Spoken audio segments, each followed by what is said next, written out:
2x4 or 4x4 inside this old well, and yet he can't get out of the well. And after a while, the friends get a rope to him and they pull him out. There are no adults around, and the children get him out.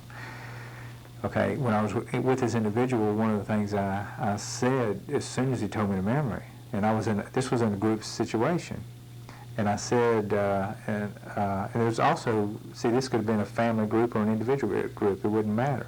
It would be just as important either place. I said to the individual, when you're having a real good time with your friends, do you get a gnawing feeling that something bad is going to happen to you? And the individual went, yes. It was like, how did you know? And I said, okay.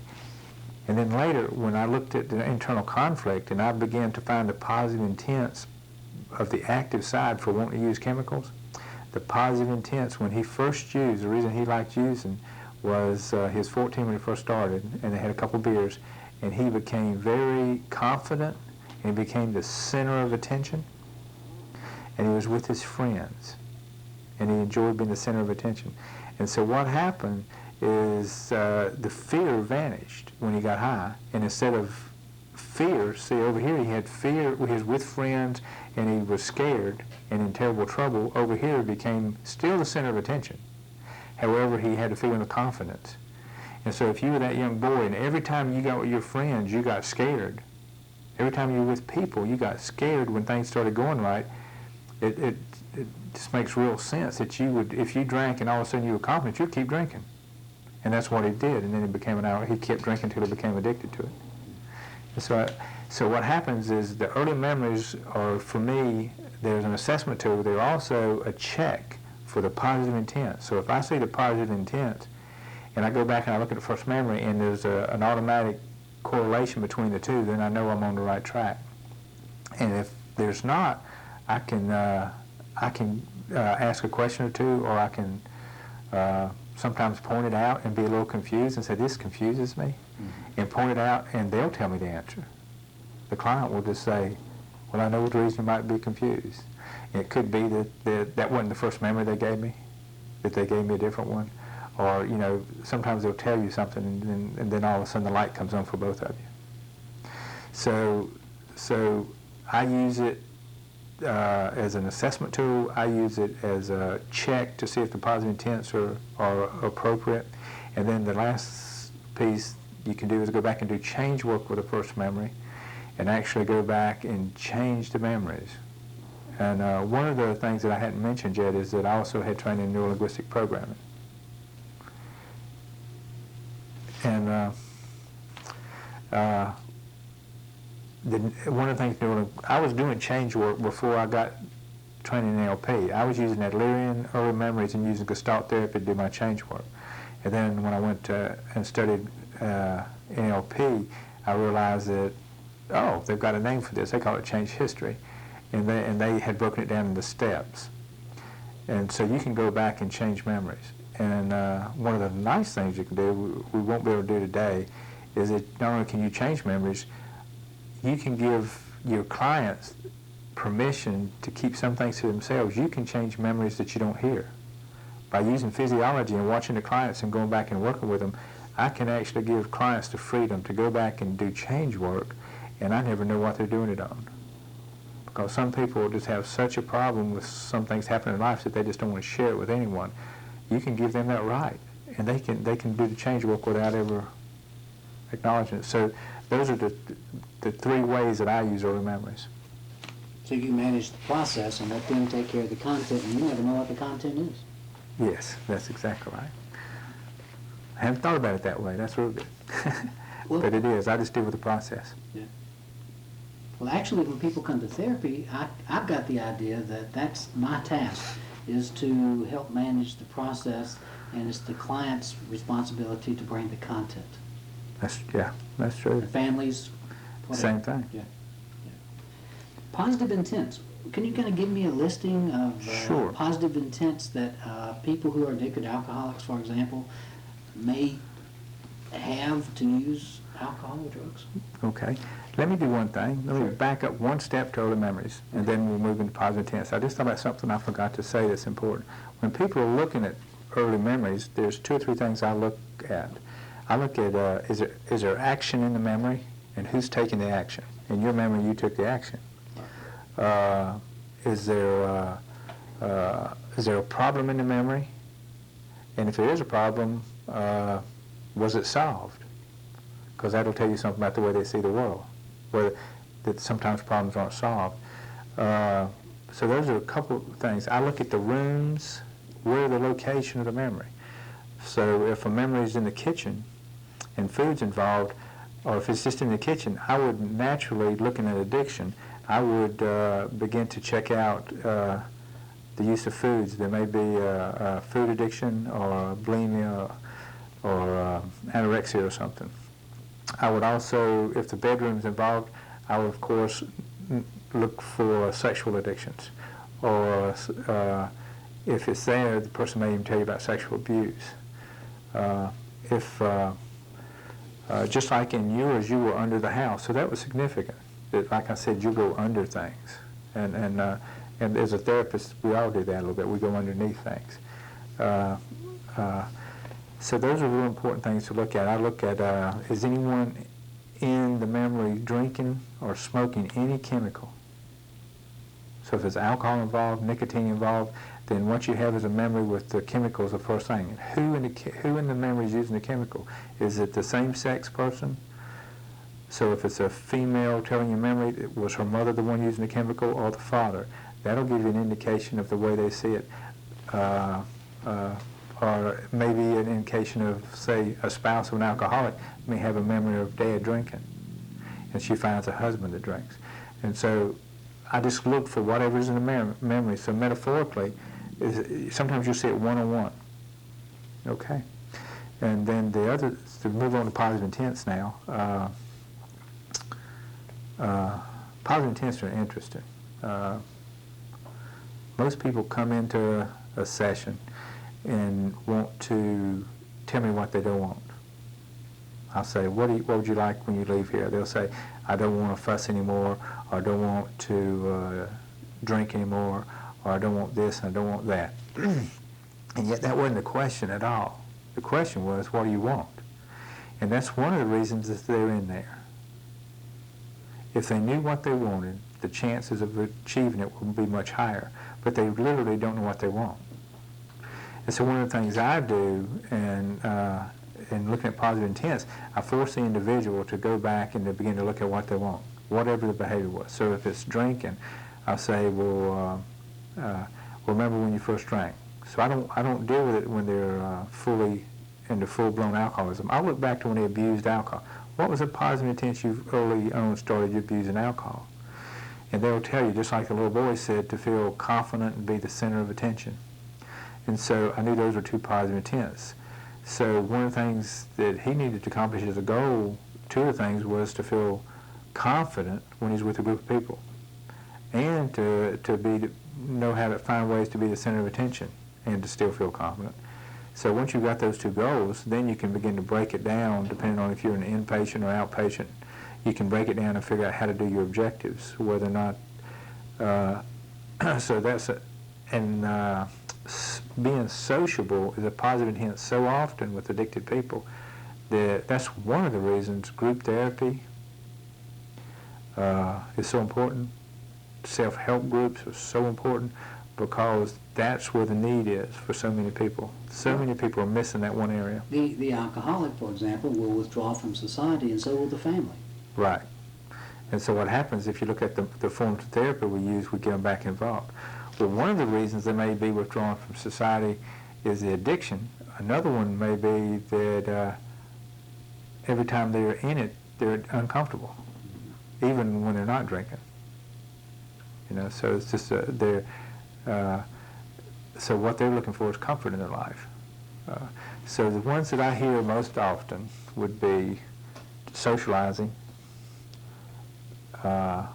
relaxation with alcoholics, sometimes with cocaine addicts. Cocaine addicts would be excitement. Of course, to be carefree is real big with a lot of people. And of course, to be more outgoing, which sort of goes back to being sociable. So those are a few of the real big ones that you see. Feel good. Good. I'm glad you brought that up. When I hear feel good, basically feel good is such a big word that I break that one down. Go ahead and step it down. So if I say feel good, I say, okay, fine, so you won't feel good. What way would you like to feel good? When you're high, what way do you feel good? And then they have to chunk it down because feel good is too big a goal. But if all of a sudden they say feel good because I feel carefree, I say, okay, carefree, that's not too big a goal. We can handle that one. And so I'll chunk it down and I'll keep moving them down until it's something we can work on. So you identify a positive intent that can be measured as far as change is concerned. That's right. And then begin working on helping the client bring about that change in their life. Yes. Okay. Okay. And a couple ways we do that. One would be to for them to do change work with the memories. Another way is to do the integration work with the active and inactive parts so that they can begin to love and appreciate the part of them that want to get high.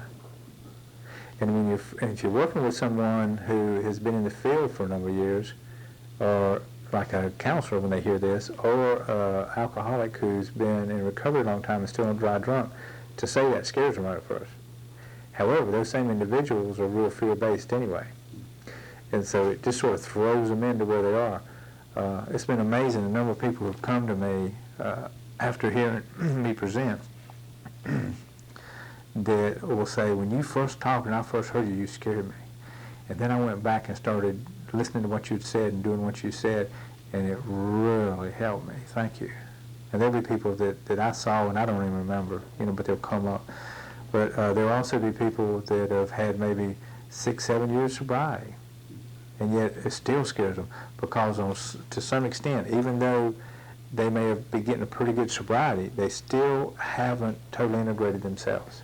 Well, it seems to me, in my experience, that that's pretty much on time. About the 5-year period, that's when people really start, like you say, reintegrating themselves and beginning to do what they need to do from the inside out rather than taking on what they need from the outside. I think for a lot of people.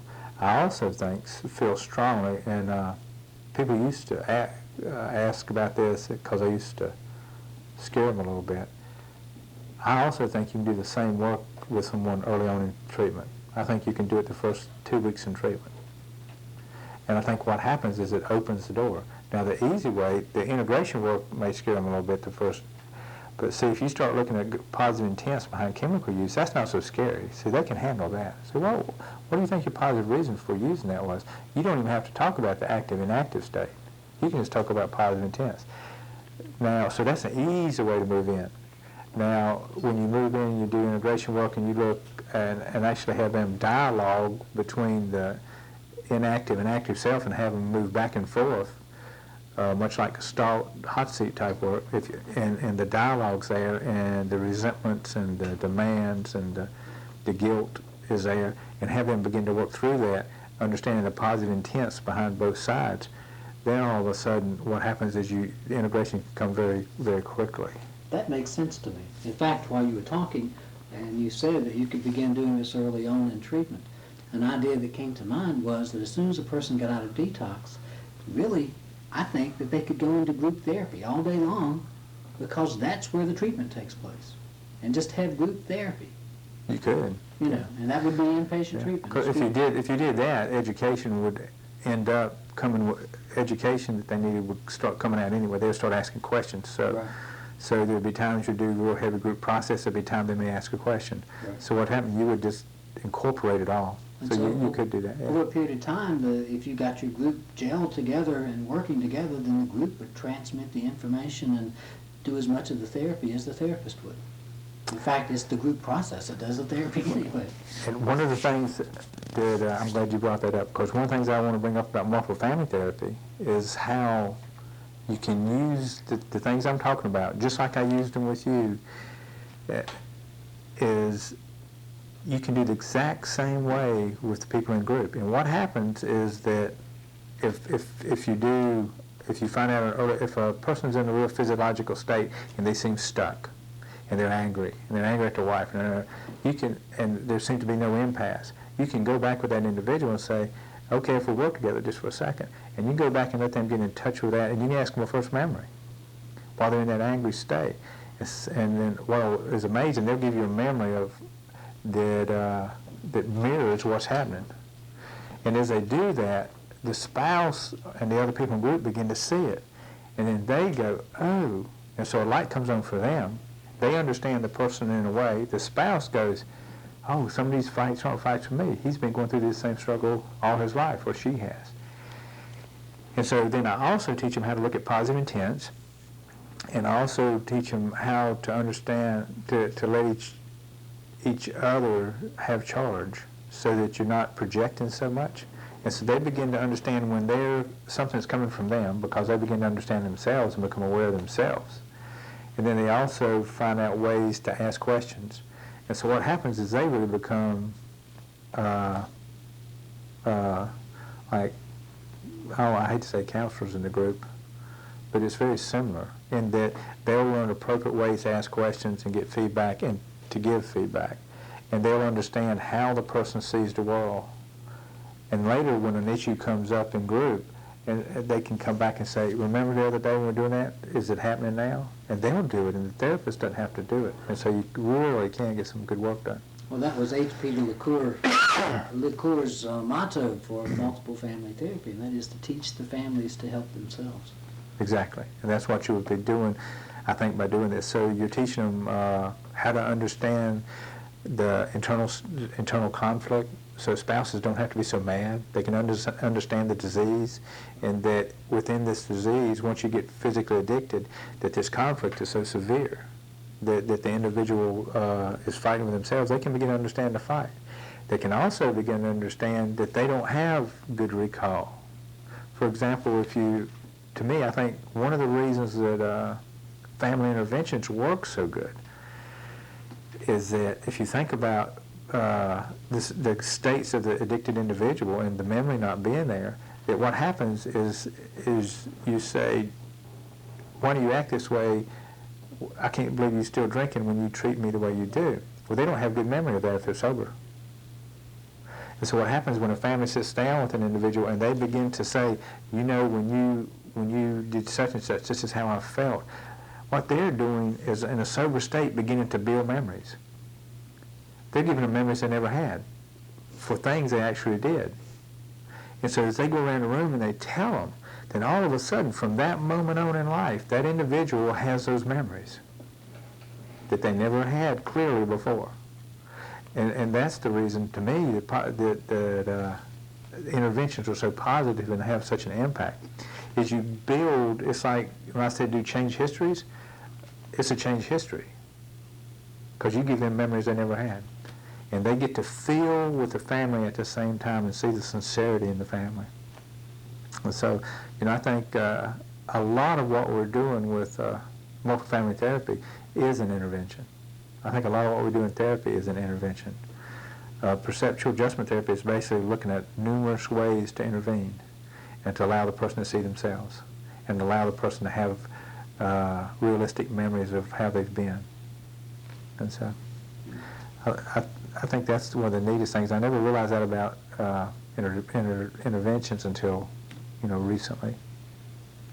That's a good concept, because I think the same. I'm agreeing. Yeah. When you think about it, it just makes common sense. Right. And because before they didn't have the memories, and they were in blackouts, and then people thought they were lying. I think a lot of times they're not lying.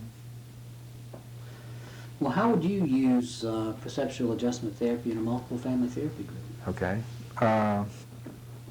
There's a couple ways. Like I said earlier, is a person may be dealing with an issue and they're stuck, and I might just say, what's your first memory?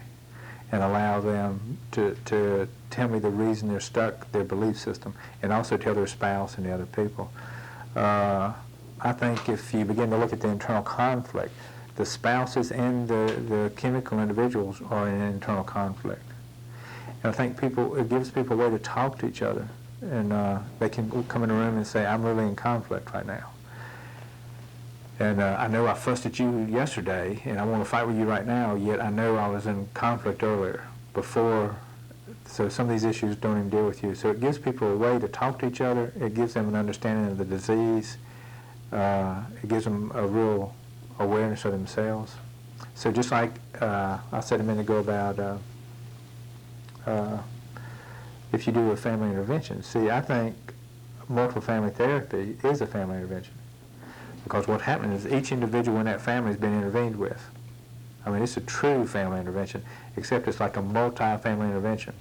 So not only do these individuals share, then you have other family members that come in and they begin to share, and they'll say, well, you know, when this was happening in our life, this is how I felt.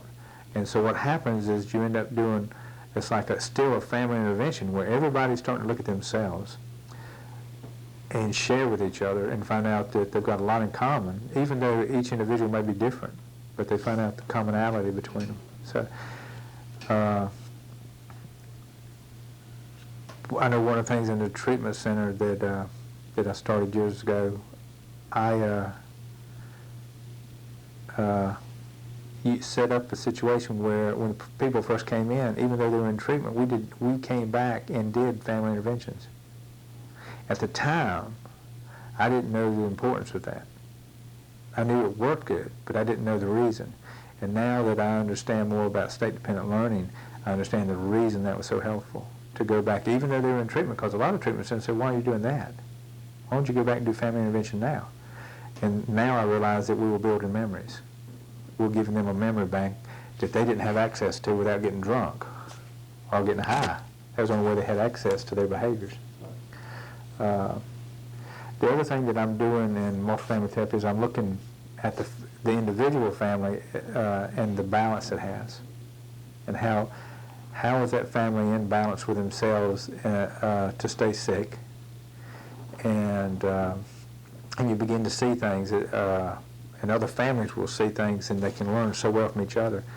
If a family, for example, like we talked about a spouse earlier, if a spouse comes from an addicted family and her husband's sobering up and she's saying, I really don't like you now, and this type of thing, it gives you an opportunity to see where the conflict is, point it out to them.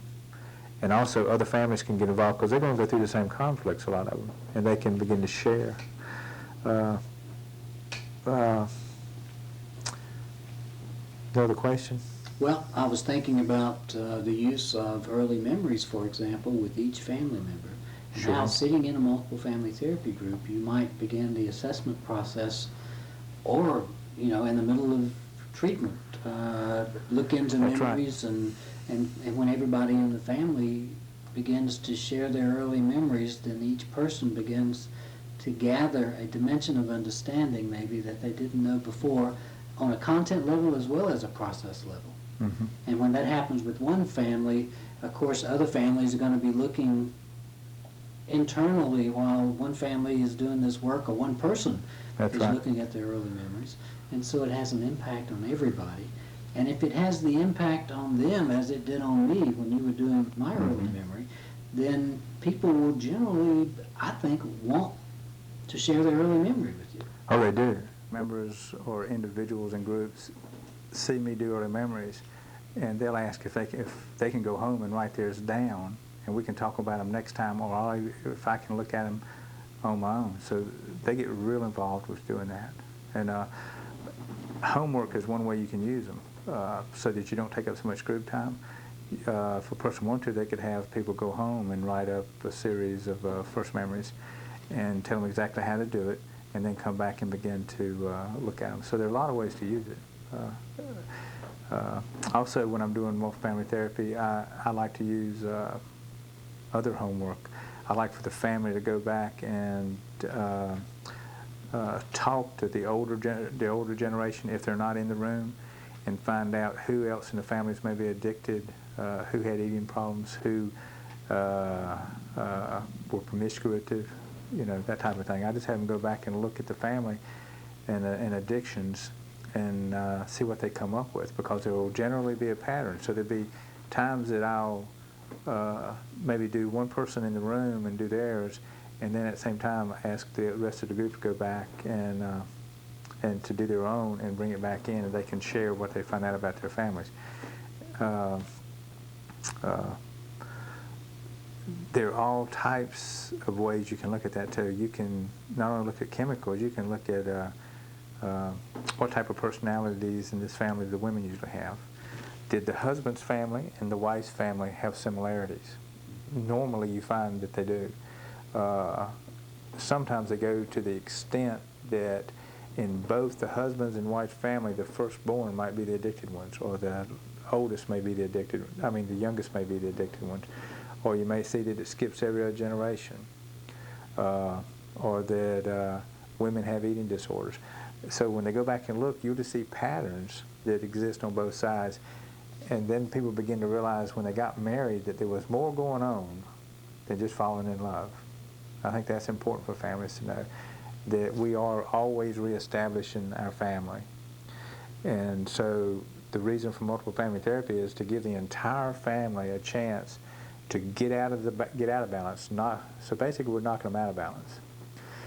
As soon as one person starts changing, the family goes out of balance, and somebody's behavior will generally get worse at that time. Whether it's the drinker may drink more, or the wife may nag more, or one of the children may begin to use chemicals, or a spouse may use chemicals. You just don't know what's going to happen, but something will begin to happen. And when that starts happening, you know that you're really on the right track, because things are getting worse.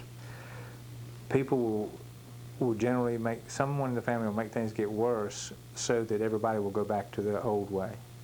And so once you get to the other side of this worst stage is when you know you've really made progress. And so I even talk with families about that and say, so things have really been worse the last couple of days. And if they say, yeah, I say, well, good, something's really beginning to happen. Let's take a look at this. And we begin to look at that and let all the families in the room look at that. That when things get worse, they're really getting better. So you're reframing the idea. However, it's more than just a reframe. Things get worse before they get better generally. And so it's just a stage that they know they're going through. So a lot of times when I'm doing it after the room's set up, I'll look at how I can give them homework that they can interact, or how we can do things in a room that they can begin to deal with each other with. One of the things that I thought about while you were talking was that in my experience in working with families, I think there was a time when I thought of unhealthy families and healthy families. And I began to realize that all families are on a continuum between chaos and enlightenment. Some families spend more time in chaos, and some families spend more time in enlightenment, but we all fluctuate between those two polarities, and we're on a continuum. Maybe we can find a way to get in the middle and be consistent about it. But that idea, I think, too, helps me help the families be less shameful or less guilty or more ready for treatment. Mm-hmm. Yeah, I think you're right. I think all families have a way of moving back and forth, and depending on the amount of stress the family is in. And after therapy, once the family is in therapy, if they go through a very stressful period, they'll have a tendency to start to move back to their old behaviors. And so that's important for them to know, so that they know that we made changes, everything's going better, but if all of a sudden one of the children gets extremely ill and they get into a stressful situation, or if the wife becomes pregnant and this new baby coming in, the stress may get set up that way, they can expect that under a stressful situation they can go back to their old role. And when they do that, that's all they got to do is go, uh-oh, we're going back to our old stuff. And if they know it, they know what they're doing. And then they can say, wait a minute, things aren't as bad as we think. We're just tired and exhausted, and we need to just back up and take care of ourselves now. So. This idea of perceptual adjustment therapy is a big idea. And of course, on this videotape, there'll be many more questions after a person has viewed it, and there will be answers maybe. What kind of training do you envision people getting to feel comfortable at doing this? How much time would they need to invest? I don't believe it would be 18 years like I took. So. It took a long time. Yeah, it took a long time. I would think that an individuals that go through a week-long training with me some depending on training they've had in the past, but can begin to learn how to do integration work and can learn how to begin to use early memories. I would think if an individual will read, I would think within a year a person could really